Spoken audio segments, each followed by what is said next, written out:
할렐루야. 좋으신 하나님을 찬양합니다. 4월 한 달 동안도 우리 사랑하는 성도들의 가정과 우리 교회와 또 이 나라와 이 민족을 지켜주시는 하나님께 감사와 찬송 올려드리기 원합니다. 오늘 날씨가 얼마나 좋은지, 너무나 화창하고 이렇게 맑은 햇빛과 좋은 공기, 또 우리 성도님들과 함께 모여서 예배 드릴 수 있는 것이 얼마나 기쁜지 모르겠습니다. 신앙생활을 하면서 우리가 배워야 할 사랑에 관한 두 가지 중요한 것이 있다고 생각합니다. 그 중에 첫 번째는 뭐냐 하면 하나님이 나를 얼마나 사랑하시는지를 배워야 합니다. 어린아이들은 그냥 사랑받고 자라나고 있지만 그러나 본인이 얼마나 사랑을 받는지에 대해서 잘 깨닫지 못합니다. 여러분도 혹시 자녀를 다 키우시고 난 다음에 그런 얘기 해보신 적 있으시죠? 야, 니네가 어렸을 때 얼마나 예뻤는지, 그리고 그 어렸을 때 엄마 아빠가 얼마나 사랑했는지 기억이 나니? 그러면 잘 모르겠는데요 그러거든요. 또 할머니 할아버지들은 손자 손녀를 너무 이뻐하시잖아요. 우리 성도님들도 모이시면 막 자랑하고 싶어 하시는데요. 근데 만일에 할머니 할아버지가 좀 일찍 돌아가시면 이 아이들이 다 커서 내가 어렸을 때 우리 할머니 할아버지가 나를 얼마나 사랑해 주셨는지 알겠습니까? 모르겠습니까? 잘 모르거든요. 몰라요. 그래서 가르쳐 주셔야 돼요. 너희 할머니 할아버지가, 엄마 아빠가, 고모가, 삼촌이, 이모가 얼마나 너희를 사랑했는지를 나중에 다 큰 다음에 가르쳐 주시면 아 그랬어요 라고 하면서 알게 되듯이 믿음의 사람들도 처음에는 하나님이 우리를 얼마나 사랑하시는지 잘 모른단 말이에요. 그렇기 때문에 신앙생활을 하시면서 우리가 성경을 통해서 배우게 되는 것이 뭐냐 하면 하나님이 우리를 얼마나 사랑하시는지, 하나님이 세상을 이처럼 사랑하사 왜 독생자를 보내주셨는지, 하나님의 아들 예수 그리스도께서 십자가 위에서 죽으신 것이 나를 위한 사랑인 것을 우리가 배우는 것이 바로 신앙생활이라고 말씀드릴 수가 있습니다. 이렇게 사랑에 대해서 배워야 되는 첫 번째가 있고요. 두 번째는 또 뭐냐 하면요, 다른 사람을 사랑하는 것도 배우셔야 돼요. 어린아이들이 역시 사랑받는 것도 모를 뿐만 아니라 남을 사랑하는 법도 잘 모릅니다. 그래서 부모님들이 가르치고 가정교육이 필요하고 사람이 성장하면서 남을 사랑하는 법을 배우게 되는 것처럼 신앙생활 하시면서도 저와 여러분들이 배워야 할 것이 있다면 성경적인 사랑입니다. 신앙적인 사랑입니다. 믿음의 사람이라면 다른 사람들을 어떻게 사랑해야 되는지를 배우는 것도 반드시 필요한 일이라고 생각합니다. 그래서 오늘 말씀 첫 번째 보시면 사랑은 배우고 실천해야 하는 쉽지 않은 기술이다 라고 하는 것을 말씀해 주시고 있습니다. 고린도전서 13장 4절에 보시면 사랑은 오래 참고, 사랑은 온유하며, 시기하지 아니하며, 자랑하지 아니하며, 교만하지 아니한 것이 성경적이고 신앙적인 사랑이라고 가르쳐 주시고 있습니다. 여러분 혹시 내가 사랑하는 사람이 누군지, 내가 안 사랑하는 사람이 누군지 딱 얘기하기가 좀 애매하다 싶으시면 지금 이 기준을 가지고 생각해 보세요. 내가 사랑하는 사람은요, 그냥 참아주는 사람이에요. 이해해주는 사람이에요. 무슨 실수를 하거나 내게 잘못을 해도 그럴 수도 있지 하고 다 이해하고 참아주는 사람은 어떤 사람이에요? 사랑하는 사람이에요. 반대로 나에게 대해서 조금 실수하면은 그냥 못 참고 저 사람 왜 저러지? 하면서 막 속에서 부글부글 끓어서 팍 폭발하려고 하는 그 사람은 어떤 사람이에요? 안 사랑하는 사람이죠. 그래서 우리는 사랑하는 사람에게는 잘 참습니다. 이해합니다. 왜냐하면 사랑의 마음이 우리로 하여금 오래 참게 하는 것이 사실이에요. 그런데 우리가 사랑하지 않는 사람이기 때문에 그냥 말 한마디 들어도 기분이 상하거나 괜히 모습만 봐도 이름이나 얼굴만 떠올려도 좀 별로 좋은 표현은 아니지만 꼴 보기 싫다 하는 마음이 드는 것은 사랑하지 않는다라고 하는 증거예요.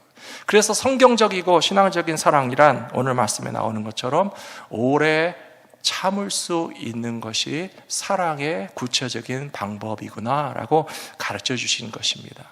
예수님께서 베드로에게 가르쳐 주신 것이 있죠. 형제에 대해서 용서하기를 70번씩 7번이라도 해라.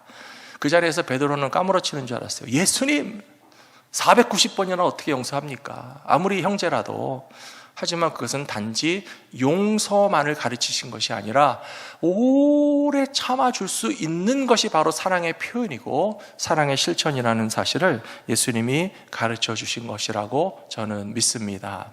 사랑하는 성도 여러분, 우리가 사랑을 실천하는 방법 중에 무엇이 방법이냐? 한번 꼭 참아보세요. 하나님께서 우리를 향하여 얼마나 오래 참으셨는지 모릅니다. 예수님께서 십자가에 달리시기까지 죄인된 우리들을 위하여 얼마나 오래 기다리셨는지 모릅니다. 그냥 참고 기다린다는 것이 너무 화가 나고 답답한 일 같아 보이지만 그것이 사랑이라고 하는 것의 또 다른 면이라는 사실을 우리에게 가르쳐 주신다는 사실입니다. 그 대표적인 비유는 탕자의 비유라고 생각합니다. 탕자의 이야기를 보시면 정말 이해되지 않는 부분들이 너무 많이 있어요. 큰아들과 작은아들이 있는데 둘째 아들이 아버지에게 재산을 달라고 그랬어요. 그랬더니 그 아버지가요, 아무 말 안 하고 주시더라고요. 아버지가 둘째 아들을 사랑한다고 생각하십니까? 안 한다고 생각하십니까? 사랑하니까 재산을 나눠주셨겠죠. 아버지 거예요. 사랑하지 않는 자식인데 누가 자기 재산 절반을 뚝 떼서 둘째에게 가져가라고 하겠습니까? 이해는 되지 않지만 그 탕자의 아버지는 분명히 자기 아들에게 재산 절반을 주고 네 원하는 대로 해주겠다라고 하는 아버지의 마음에는 사랑이 깔려 있다고 생각합니다. 그리고 이 둘째 아들이 아버지 재산을 받아가지고 세상에 나갔어요. 우리들 같으면 자식이 부모의 재산 절반 가지고 멀리 나가 있으면 관심이 가십니까? 안 가십니까? 참견을 하고 싶습니까? 안 하고 싶습니까? 잘하든지 못하든지 쫓아가서 보고 잘하면 더 잘하라고 그러고 못하면 왜 이렇게 못하냐고 그러고 막 자꾸 얘기하면서, 왜냐하면 자식이기 때문에, 그리고 내 재산의 절반을 가져갔기 때문에 가만 놔두지 않을 거예요. 성경을 보시면 그 점이 저는 이상하다는 거예요. 아버지가 탕자에게 재산을 주고 가서 뭐 즐기든지 놀든지 허랑방탕하든지 망하든지 이상하게 가만 놔두시는 거예요. 왜 가만 놔두셨을까요? 저는 그것도 사랑의 한 모습이라고 생각해요. 만일에 사랑이 전혀 없어서 무관심하고 신경 끄고 잘 되든 망하든 나는 모르겠고 재산 없던 걸로 생각하고 자식 없는 걸로 생각하자라고 생각하신 분이라면 탕자의 이야기가 나오지 않았을 것 같아요. 그리고 그가 돌아왔을 때 아버지가 맞아주는 것 보세요. 아버지도 사실은 12번도 더 쫓아가서 간섭하고 싶었을 거예요. 아들에게 잘하라고 가르쳐주고 싶었을 거예요. 이 재산을 낭비하지 말고 너의 인생을 망가뜨리지 말고 잘 살았으면 좋겠다라고 쫓아가서 들볶고 싶은 마음도 있었겠지만 어쩌면 더 큰 사랑으로 지켜봐 주시는 것도 사랑은 오래 참고에 해당되는 사랑이 아닌가라고 생각합니다. 사랑하는 성도 여러분, 예수님께서도 우리를 위하여 오래 참으셨다고요. 하나님께서도 우리를 향하여 오래 참으신다고요. 우리들도 사랑하는 사람을 위해서 한번 기도하고 오래 참고 그 탕자의 아버지의 마음으로 사랑을 베풀어 주신다면 하나님의 마음을 이해할 수 있는 믿음의 사람들이 되실 거라고 저는 믿습니다. 에베소서 4장 15절에 보시면 오직 사랑 안에서 참된 것을 하여 범사에 그에게까지 자랄지라 그는 머리니 곧 그리스도라 라고 말씀하셨어요. 이 말씀은 우리들도 사랑을 통해서 예수님을 닮아갈 수 있다는 말씀이라고 생각합니다. 하나님은 우리가 하지 못하는 것을 명령하시는 하나님이 아니시고 우리가 할 수 있는 것을 가르쳐 주시는 아버지라고 저는 믿습니다. 예수님께서 우리를 향하여 십자가에 달리시기까지 기다리며 죄인들을 용서하신 사랑을 과연 나도 할 수 있을까? 그런 생각이 드실 수 있겠지만, 그래서 에베소서 4장 15절 말씀에서 그에게까지 자라야 된다.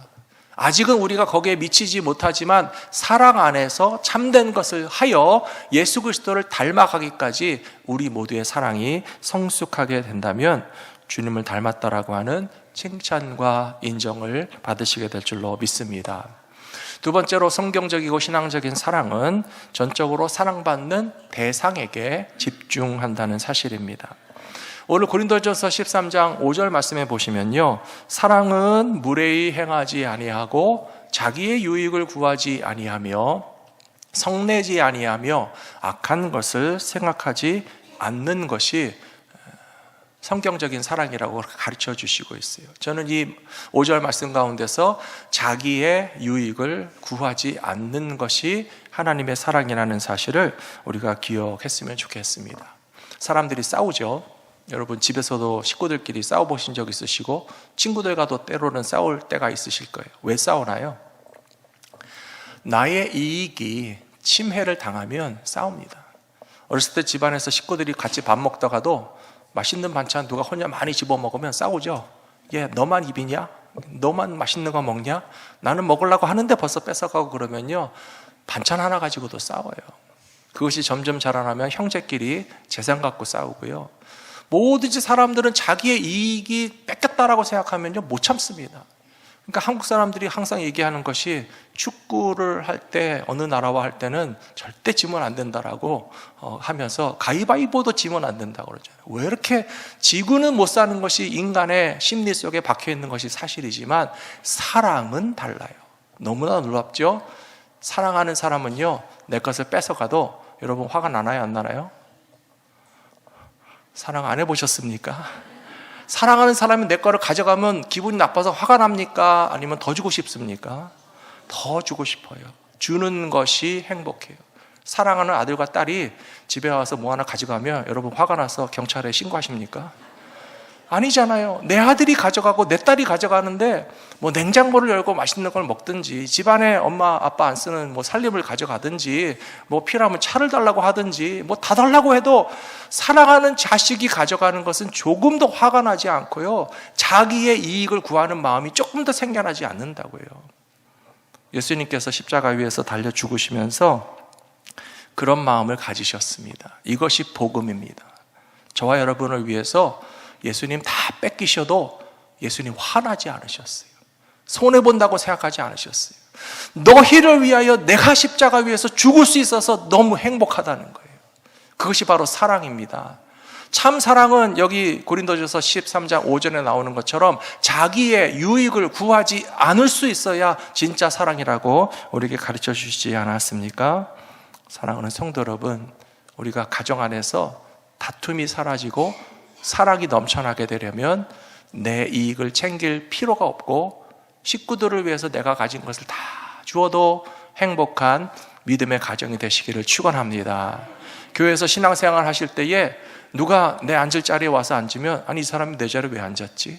그런 생각 하실 필요가 없고 내가 이 교회에서 칭찬받고 사랑받고 인기 올라가는 것에 대해서 조금 더 비교하거나 그럴 생각 하실 필요도 없잖아요. 다른 형제와 자매들이 은혜 받고 열심히 봉사하고 주님 앞에 칭찬받고 서로 사랑하는 것에 대해서 내가 받을 것이 뺏겼다라고 하는 생각이 드는 것이 아니라 우리 성도들이 그렇게 기쁘게 행복하게 신앙생활해서 나도 행복하다는 마음이 든다면 사랑이 넘치는 우리 교회가 될 것이라고 저는 믿습니다. 로마서 16장 3절과 4절에 보시면 브리스길라 아길라의 이야기가 나옵니다. 너희는 그리스도 예수 안에서 나의 동역자들인 브리스가와 아굴라에게 문안하라. 그들은 내 목숨을 위하여 자기들의 목까지도 내놓았나니 나뿐 아니라 이방인의 모든 교회도 그들에게 감사하느니라 라고 되어 있습니다. 사도 바울이 브리스길라 아굴라에게 평생 감사했어요. 평생 고맙게 생각했어요. 평생 주 안에서 서로 사랑했습니다. 이 사람들은 혈연 관계가 아닙니다. 믿음 안에서 만난 형제와 자매이고 동역자입니다. 그런데요, 브리스길라 아굴라와 같이 복음을 전하면서 사도 바울이 가까운 관계가 됐어요. 그리고 직업도 같았습니다. 텐트 메이커를 했죠. 복음 전하는 사역도 했죠. 그리고 심지어 한 집에서 같이 살았어요. 동거 생활을 한 이유가 있다고 생각합니다. 우리가 한국에 살 때보다 미국에 오면 제일 부담스러운 것 중에 하나가 뭐예요? 주거비가 많이 드시죠. 한국에 계실 때는 뭐 집이 있든지 전세가 있든지 좀 그 뿌리가 있는 분들은 우리가 미국에 와서만큼 그렇게 주거비에 많은 부담을 느끼지 않으셨을 텐데요. 미국 와서는 우리가 살면서 비용이 제일 많이 드는 것이 주거 비용이라는 사실을 아실 거예요. 저희도 예전에 미국에 유학 와서 등록금만 있으면 공부 다 끝나고 가는 줄 알았어요. 그게 아니더라고요. 정말 물정을 모르고 와가지고요, 한 학기 등록금이나 한 학기 아파트 비용이 거의 같이 든다는 것을 상상을 못했어요. 2배나 비용이 많이 드니까 너무나 힘들어서 공부를 좀 빨리 마쳐야 되는데 또 공부를 또 빨리 마치지도 못하고, 그래서 학비보다는 생활비가 엄청 많이 들어가는 것을 느꼈거든요. 이민자의 삶의 현실이에요. 나그네의 삶의 현실이에요. 선교 사역을 하는 사도 바울이 브리스길라 아굴라와 한 집에서 같이 살면 주거 비용을 아낄 수가 있는 것도 사실이에요. 근데 여러분도 경험해 보셨겠지만 서로 맞지 않는 사람끼리 같이 사는 게 쉽습니까? 어렵습니까? 어렵잖아요. 그러니까 남편에게 하는 말이 노또라는 말 하잖아요. 안 맞아도 너무나 안 맞는다고. 친했던 친구와도요, 같이 살다 보면 서로 불편해질 수 있어요. 서로 정말 협력해서 우리가 비용도 아끼고 같이 생활하면서 좀 협력해보자라고 해도요, 같이 살면서는 사람의 모든 것이 드러나기 때문에 뭐 삐질 수도 있고 상처받을 수도 있고 마음에 안 들 수도 있어서 괜히 같이 살았다는 마음이 들 수 있잖아요. 브리스길라 아굴라와 사도 바울은요, 서로 생명을 주고 싶을 만큼 사랑했어요. 자기의 이익을 구하지 않아야 합니다. 사랑받는 대상을 집중해야 됩니다. 브리스길라 아굴라가 사도 바울이라고 하는 사람을 위해서 우리가 대신 죽어도 좋으니 이 귀한 사역자가 희생되지 않도록 하나님 지켜달라고 했던 것처럼 교회 안에서 성도들이 서로를 소중히 여기고 자기의 유익을 구하지 않으며 사랑받는 대상에게 집중한다면 놀라운 사랑의 능력이 나타나게 될 줄로 믿습니다. 마지막 세 번째로, 사랑의 열매는 가장 귀한 것이고요, 다함이 없는 것이고요, 영원한 것입니다. 고린도전서 13장 8절에 보시면 사랑은 언제까지나 떨어지지 아니하되 예언도 패하고 방언도 그치고 지식도 패하리라 라고 되어 있습니다. 제가 이 말씀을 묵상하면서 무슨 뜻일까 한참 생각했습니다. 사랑이 귀하고 사랑은 영원하며 사랑은 부족함이 없다라고 하는 말은 이해가 됩니다. 하지만 예언도 패하고 또 방언도 그치고 지식도 패하리라는 말은 왜 하셨을까라고 생각해 보니까요, 예언, 방언, 지식의 목적이 무엇인지가 제가 깨달아졌습니다. 하나님의 말씀을 대언하는 게 예언이죠. 또 전도할 때 필요하기 때문에 방언이 터지게 하셨죠. 우리가 신앙생활을 하면서 배우는 성경의 지식이 있죠. 그것이 뭐라는 겁니까? 사랑이라는 거예요. 하나님의 사랑을 알기 위해서 예언도 필요하고 방언도 필요하고 지식도 필요한 것이지, 하나님의 사랑을 완전하게 깨달았다면 더 이상 왜 예언이 필요하고 방언이 필요하고 지식이 필요하겠습니까? 저는 분명히 아는데 저와 여러분 모두가 천국 가면요, 여러분 설교 들으실 필요 없어요. 천국에 가시면요, 성경 공부하실 필요 없어요. 천국에 가면요, 성경 시험 보는 일도 없을 겁니다. 왜 그런지 아십니까? 이미 다 깨달았거든요.